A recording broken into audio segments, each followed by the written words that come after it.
Ya, demi konten di media sosial ada beberapa orang yang mengabaikan keselamatan diri dan keselamatan orang lain. Bahkan tidak jarang konten video mereka dapat terjerat proses hukum. Nah, apa yang membuat orang rela untuk melakukan hal demikian? Kita akan langsung berbicara bersama dengan pengamat media sosial Enda Nasution yang telah bergabung bersama dengan saya. Selamat pagi Mas Enda, apa kabar? Ya, Mas Enda, saya ingin cek sekali lagi. Mas Enda, apa kabar? Baik, Mas. Halo. Ya, saya baru dengar. Ya, terima kasih Mas Enda telah bergabung bersama dengan saya. Mas Enda, kita sudah melihat ya konten-konten di media sosial yang kemudian mendapatkan respon negatif ya. Kita tahu ada Ferdian Paleka sebelumnya dan ini sekarang ada 3 wanita TikTokan di atas jembatan Suramadu. Saya ingin melihat dari kacamata Mas Enda. Mas Enda, tanggapannya bagaimana dengan hal ini? Ya, memang jadi sebenarnya daya tarik untuk membuat konten semenarik mungkin ya, atau dalam bahkan berbatasan dengan kontroversial jadi makin tinggi karena kayaknya persaingan untuk jadi populer juga makin tinggi juga gitu. Makanya banyak yang rela melakukan hal-hal yang bukan saja melanggar hukum tapi juga kadang-kadang bahkan melanggar membahayakan diri sendiri maupun orang lain gitu. Jadi memang kita semua harus agak menahan diri supaya kemudian mencari konten-konten yang memang tetap menarik tapi juga cerdas dan tidak melanggar hukum terutama ya. Betul, Mas Enda berarti melihat ini adalah kompetisi gitu ya, kompetisi dari netizen, kompetisi dari para pengguna media sosial yang semakin tinggi karena orang Indonesia kreatif kali Mas ya sekarang itu ya.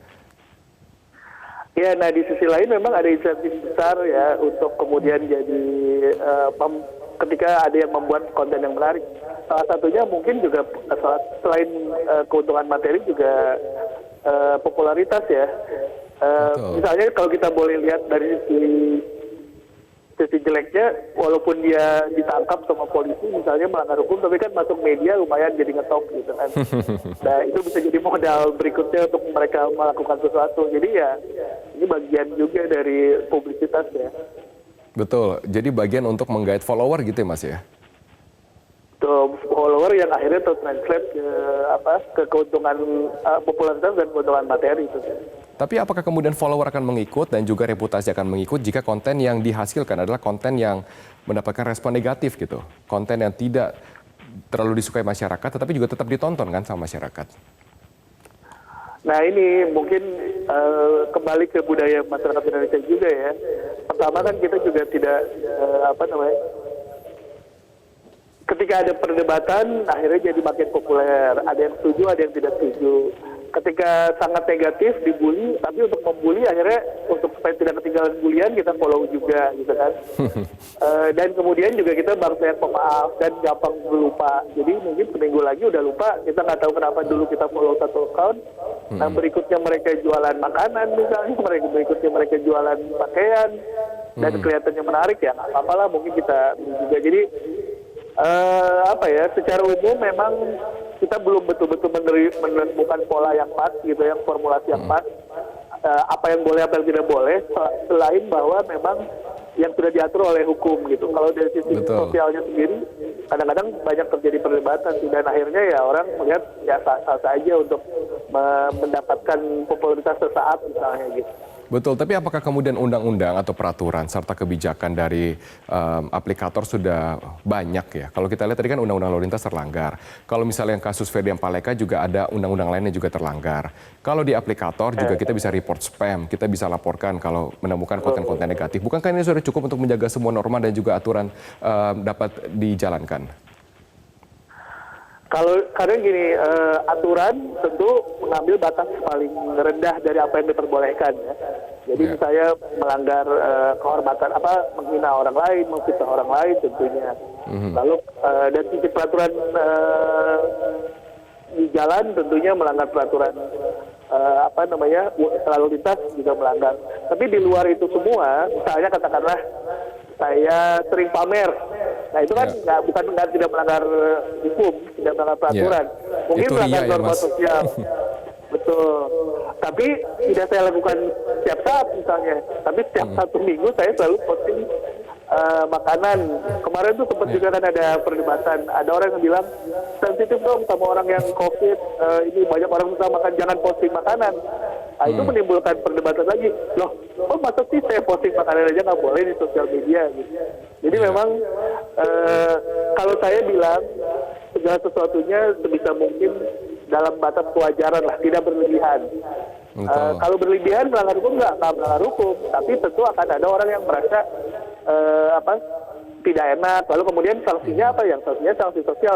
Saya tidak follow lagi, saya tidak subscribe lagi, saya tidak suka lagi ya. Hal kayak gitu mungkin yang bisa kita berikan ya.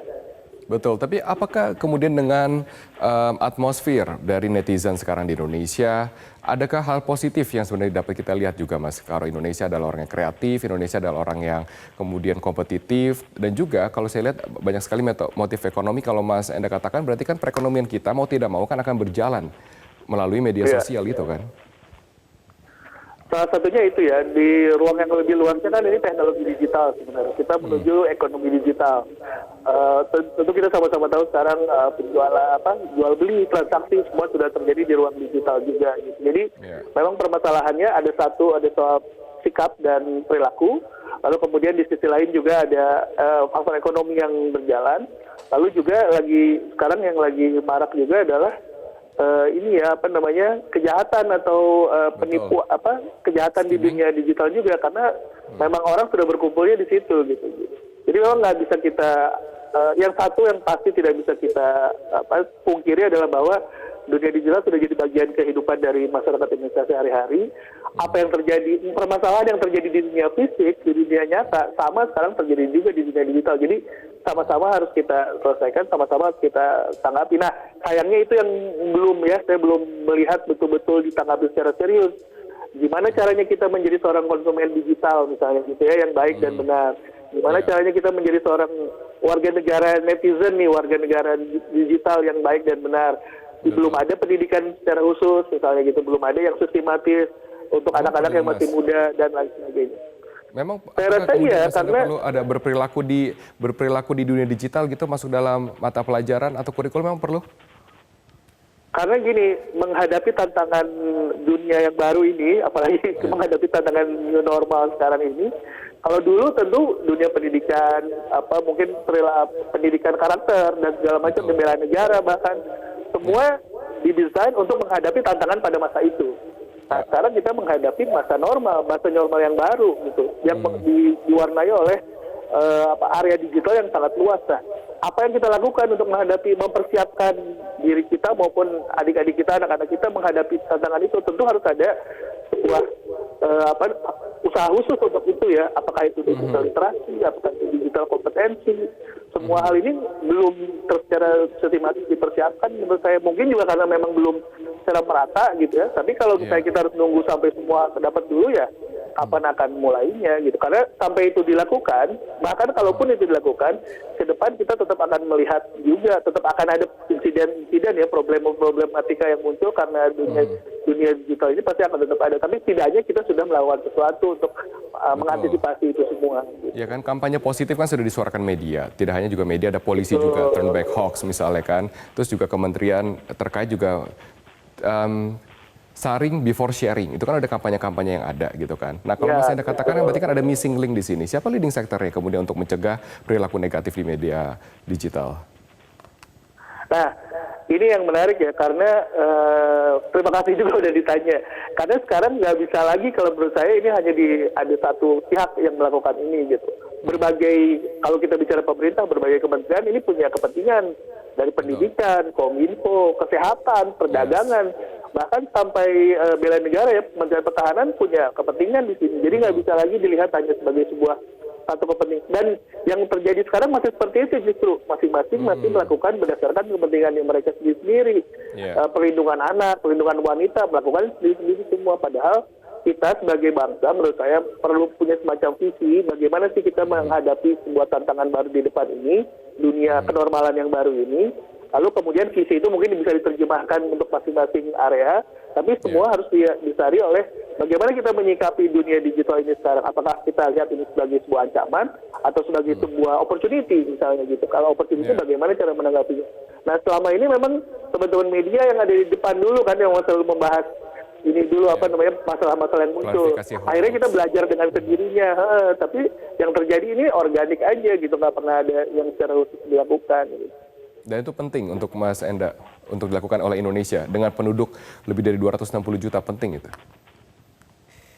Saya rasa begitu karena ya itu tadi ya pengaruhnya sudah sangat besar, penggunaan teknologi digital juga sangat besar digunakan oleh masyarakat Indonesia. Efeknya ke seharian kita juga kita bisa lihat ya. Bukan masalah ekonomi pertahanan saja, tapi juga hubungan sosial kita juga berubah. Ya memang udah nggak bisa kita hindari bahwa memang kita perlu ada semacam usaha khusus untuk setidaknya membicarakan inilah, mulai dengan dialog dulu. Betul, terlebih di masa pandemi kita mau tidak mau lompatan teknologi akan lebih cepat karena kita memang harus kemudian menjalankan satu dengan jarak jauh. Tapi sekarang terakhir Mas Enda, kalau kita lihat ya memang ada tren dan juga perilaku di mana yang kontroversial akan selalu lebih menarik gitu kan. Walaupun kemudian akan kena sanksi masyarakat, sanksi sosial di masyarakat maupun juga sanksi hukum.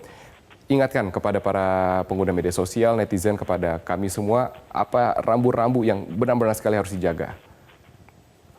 Ya, yang pasti semua tindakan pasti ada konsekuensinya ya, itu sudah prinsip dasar.